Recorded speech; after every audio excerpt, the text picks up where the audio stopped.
Sayyid Abdullah ini orang yang tauhidnya sangat kuat. Sayyid Abdul Muthalib lebih kuat lagi. Saya cerita sedikit betapa pentingnya tauhid. Ketika pasukan Abraha bawa pasukan gajah mau menyerang apa? Ka'bah. Itu sebelum menyerang itu semua aset-aset milik orang kafir Quraisy, milik orang Quraisy lah, itu ditawan, diambil, termasuk milik Sayyid Abdul Muthalib, milik Abdul Muthalib. Terus ketika mau masuk Ka'bah, mau masuk Mekah, kata Abraha, man sayyidu hadal wadi, siapa yang kamu tuakan, yang kamu pertuan di sini? Oh, Abdul Muthalib. Abdul Muthalib itu dipanggil, itu auranya luar biasa. Abraha yang di tempat perkemahannya itu harus duduk di atas karena dia raja, itu duduk di atas gak berani, saking wibawanya Abdul Muthalib, ini mbahnya Rasulullah. Akhirnya Abraha bilang gini, saya duduk di bawah tidak mungkin karena saya raja, kamu duduk jejer saya tidak mungkin karena nanti umat saya kecewa karena raja kok disaingin gitu. Ya sudah, santai berdiri-diri kita ngomong. Akhirnya Sayyid Abdul Muthalib tadi diomongin gini, saya itu tidak ingin merusak orang-orang Mekah, orang-orang Quraisy. Saya hanya kecewa punya tempat ibadah dikencingi, diberakin sehingga saya mau merubuhkan Ka'bah. Tapi dengan damai, nggak ada perang. Apa jawabnya Abdul Muthalib? Lucu. Nggak apa-apa, Ka'bah kamu robohkan silakan, nggak apa-apa. Yang penting unta saya yang kamu sita kembalikan. Harta saya yang 100 unta kamu sita kamu kembalikan. Itu Abraha kagetnya bukan main. Kaget karena kamu itu pemimpin apa? Tadi saya hormat kamu karena kamu tak anggap orang hebat. Hadhil Ka'bah dinu abaika, ini Ka'bah itu agama kamu. Pas saya hancurkan kok kamu tenang-tenang saja. Padahal pas mau saya hancurkan kamu tenang-tenang saja, malah tanya unta kamu itu gimana? Apa jawabnya Abdul Muthalib? Inna lihadal baiti robban hamahu, sebab Ka'bah itu ada yang punya dan pasti akan melindungi Ka'bah. Tapi kalau unta itu milik saya, ini urusan saya, ini unta.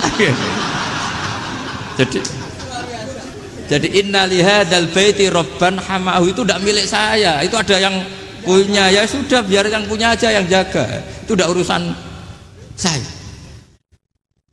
Akhirnya unta dikembalikan, aman deh, untung double. Terus akhirnya dia ke Ka'bah, fa'akhudha bi halaqatil bab, karena dulu apa itu halaqatil bab, karena dulu itu yang dipakai apa itu pegangan itu bentuknya apa, bulat, makanya diistilahkan halaqah apa, bulat. Kalau sekarang halaqah ilmiah itu seminar. Tidak. Halaqah itu buruhi lain lagi. Ya. Pegang terus bilang gini, kata Abdul Muthalib, ya Allah, Ka'bah ini mau dihancurkan oleh Abraha, Ka'bah ini milik kamu. Saya mau ke gunung, mau melihat apa yang kau lakukan terhadap orang yang mau merusak Ka'bah. Terus Abdul Muthalib bilang ke umatnya, wa ya qaumi, ayo kita ke gunung melihat ma fa'ala rabbuna, apa yang akan dilakukan Tuhan kita terhadap orang yang mau menghancurkan Ka'bah. Jadi santai saja, santai. Terus Abdul Muthalib naik gunung sama orang-orang Quraisy. Abraha datang mau merusak Ka'bah, terus terjadi alam taro kaifa fa'ala rabbuka bi ashabil fil. Itu melihat, dan betul Ka'bah dijaga Allah. Islam juga gitu. Ketika Islam dikooptasi Uni Soviet, semua ulama, semua wali perasaannya hanya nunggu kehancuran Uni Soviet, karena pasti agama ini dijaga Allah.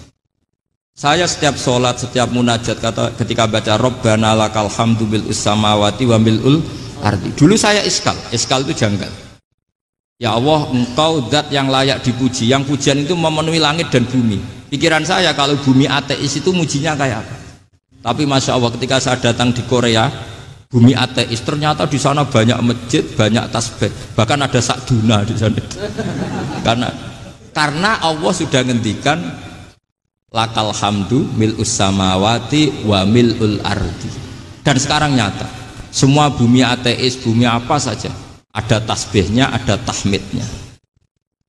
Makanya sadaqallahul adzim ketika ngendikan sanurihim ayatina fil afaq walladzi arsala rasulahu bil huda dinil haqqi liyuzhirahu 'alad dini kulli. Makanya saya mohon sekali bahwa agama ini harus kamu khidmah.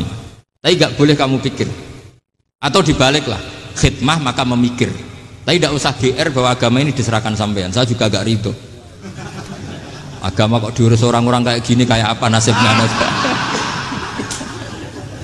Jadi ini penting, Karena rata-rata kiai alim itu tidak jelas. Terus oleh orang-orang yang nggak pernah ngaji itu, wah ini nggak jelas, nggak tegas. Islam itu harus tegas. Maksudnya tegas itu kayak apa? Tegas itu di wilayah kita. Kalau istri kamu mau diperkosa orang itu boleh tegas, itu wilayah kamu. Tapi kalau hidayat itu wilayahnya Allah Subhanahu wa Ta'ala, kita tidak pernah tahu.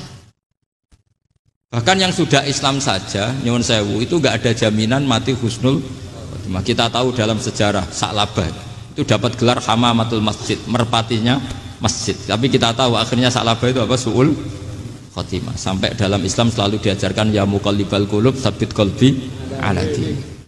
Jadi kalau kita sendiri saja masih ingin selalu husnul khotimah, agak ada ruang untuk mudah menvonis orang lain. Makanya saya salut sekali ketika Habib Umar menulis kita semua ini mengkhidmai hadal kaun dan selalu berharap bisa saja suatu saat orang yang sedang kafir bisa saja suatu saat muslim. Nah soal kalau yang sama yang harbi menyerang kita ya tarung. Kalau artinya kalau yang merangi kita ya kita wajib perang, kalau enggak ya habis kita. Seperti kita lakukan ketika diserang Belanda. Tapi ketika mereka musta'man, dhimmi, mu'ahad, orang-orang kafir yang mau berdamai dengan kita ya kita damai. Sebagaimana yang dilakukan Rasulullah SAW ketika berdamai dengan kafir Quraisy yang dipimpin Suhail bin Amr. Masyhur itu dalam tarikh. Singkat cerita kan Sayyidina Ali ini pernah konflik sama orang Khawarij. Kata Sayyidina Ali, ya sudah lah, namanya kita musuhan, kita tidak usah ketemu, pakai mediator, kata Sayyidina Ali. Kata orang Khawarij, ini apa-apaan kok butuh mediator? Nggak ada Qur'annya, ada hadisnya. Kira-kira kalau Pak Sayyidina Ali orang Jawa, nggak ada apa tidak tahu. Walhasil Sayyidina Ali akhirnya baca ayat wa in khiftum shiqaqa bainihima fab'atsu hakaman min ahli wa hakaman min ahliya. Jika suami istri tengah konflik, maka yang keluarga suami kirim mediator, yang keluarga perempuan juga kirim.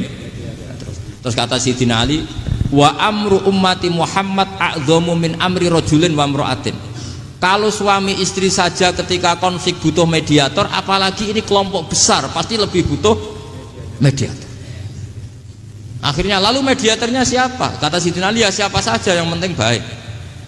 Ditunjuk seseorang, diprotes sama orang Khawarij, ini orang nggak kredibel. Oh, terus Sayyidina Ali marah-marah. Rasulullah itu pernah berdamai dengan orang, bahkan orang itu kafir, yaitu Sulhul Hudaybiyah. Nabi itu berdamai dengan orang yang bernama Suhail bin Amr ketika itu kafir. Makanya ini menunjukkan bahwa musolahah ma'al kufar itu boleh demi kelangsungan bernegara, berbangsa. Kamu tidak usah meragukan reputasi NU. Ketika dulu kafirnya kafir harbi zaman Belanda, ya Mbah Hasim fatwa apa? Jihad. Jadi jangan kira tidak tegas. Kita tegas sekali, justru kita yang punya masa lalu tegas. Tapi kepada siapa dan dalam konteks apa? Paham ya? Terus ini penting sekali untuk dijernihkan. Ini saya baca berikutnya nanti, tidak supaya tahqiq. Saya syukur sekali, saya tadi sekaligus minta ijazah sama Habib Umar, dan memang saya ngaji ini lama sama teman-teman alumni Yaman, cuma belum pernah ketemu mu'alifnya.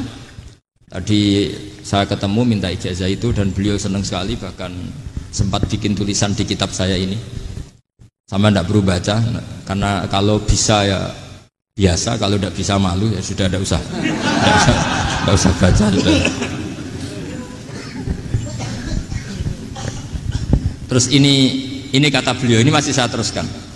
Nahnu min hadhil intilaqah naktasibu thabatana wa quwwata yaqinina wa illa fa fil ardi mu'aridun wa muntaqidun wa mukhalifun min akhyarin wa asyrarin sholihin wa fasikin muslimin wa kuffar.